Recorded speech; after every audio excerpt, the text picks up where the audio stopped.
Hello guys, మేము Melbourne నుంచి almost 130 kilometres దాకా వచ్చాము.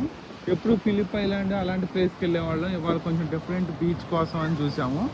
ఇక్కడ ఇది చూడండి, ఈ రాక్ ఫార్మేషన్ అనేది రాక్కి అలలో వచ్చి తగిలి ఈడున్న కొండ మొత్తం కరిగిపోయి కొన్ని సంవత్సరాలు, కొన్ని లైక్ 100-200 లాంగ్ ఎగో ఇదంతా కూడా రాక్ అంతా కూడా ఈ అలల తాకిడికి తగలటం వల్ల కరిగిపోయి ఇట్లా ఫార్మేషన్ అయిపోయి ఇది ఒక బీచ్ లాగా అయిపోయింది.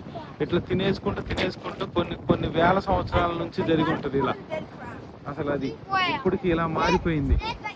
ఈ రోజంతా మేము ఈస్టర్ పబ్లిక్ హాలిడే, సో అందరము ఊరికి ఎక్స్ప్లోర్ చేద్దామని ఓషన్ రోడ్డు సెలెక్ట్ చేసుకొని వచ్చాము ఇక్కడికి. సో ఇది ఇలా ఉంది. కాకపోతే అలలు బాగున్నాయి, బాగా చల్లగా ఉంది. ఇంకా కొంచెం ఈరోజు క్లైమేట్ పర్వాలేదు చెప్పాలంటే, రోజుతో పోలిస్తే ఇంకా చల్లగా ఉంటుంది ఈ సీజను.